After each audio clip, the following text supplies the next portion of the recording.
મિત્રો નમસ્કાર, આપ જોઈ રહ્યા છો બનાસ ગુરુવાણી. છું આપની સાથે આલોક મિશ્રા. મિત્રો, ડિજિટલ ગુજરાત જે પોર્ટલ ઉપર શિષ્યવૃત્તિ વિદ્યાર્થીઓને જ્યારે જમા થાય છે ત્યારે એમને જે શિષ્યવૃત્તિ છે એ જમા થઈ છે કે નહીં અને સરળતાથી આ જાણકારી મેળવવી હોય તો PFMS ના માધ્યમથી જાણકારી મેળવી શકે છે.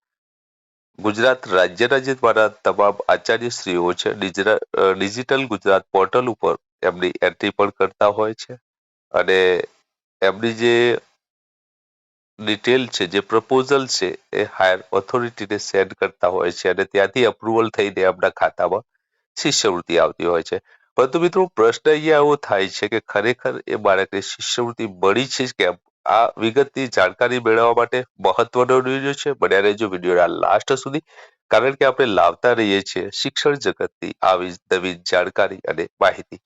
તો જે આપણા તમામ વિદ્યાર્થીઓ છે એમના વાલી PFMS ના માધ્યમથી કઈ રીતે બાળકના ખાતામાં શિષ્યવૃત્તિ આવી છે કે નહીં એ સરળતાથી ચેક કરી શકે છે.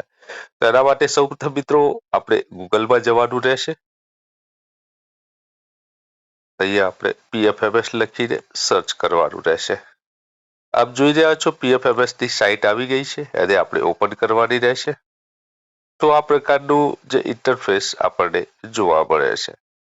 તો અહીંયા આપણે 3 ડોટ ઉપર જવાનું રહેશે. 3 ડોટ ઉપર જતાની સાથે અહીંયા આપ જોઈ રહ્યા છો કે પેમેન્ટ સ્ટેટસ, ત્યાં આપણે ક્લિક કરવાનું રહેશે અને પેમેન્ટ સ્ટેટસની અંદર DPT સ્ટેટસ ટ્રેકર ઉપર જવાનું રહેશે.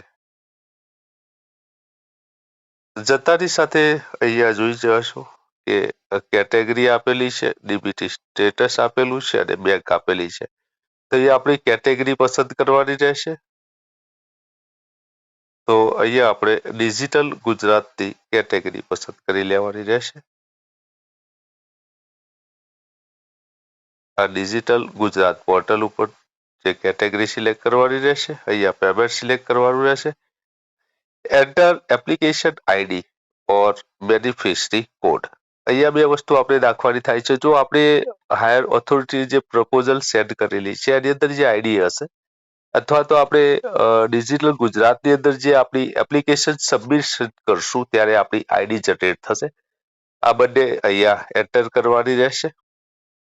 એન્ટર કર્યા પછી અહીંયા જે કેપ્ચા કોડ નાખવાનો રહેશે અને સર્ચ બટન ઉપર ક્લિક કરવાનું રહેશે. આ કરતાની સાથે આપણા ખાતામાં જે પેમેન્ટ છે એ જમા થયું છે કે નહીં એ સરળતાથી આવી જશે. તો આ હતી જાણકારી PFMS ઉપર ડિજિટલ ગુજરાતની જે શિષ્યવૃત્તિ જમા થઈ છે કે નહીં એના લઈને. આવી નવી જાણકારી માટે આપ જોડાઈ શકો છો બનાસ ગુરુવાણી સાથે. વિડીયો કેવો લાગ્યો જરૂરથી જણાવજો અને આપણા કોમેન્ટ થકી આપણે નવા વિડીયો બનાવતા રહીએ છીએ. તો વધુ જાણકારી અને વધુ માહિતી માટે આપ પણ મારી આ વિડીયોની અંદર કોમેન્ટ કરી શકો છો. જય ભારત, વંદે માતરમ.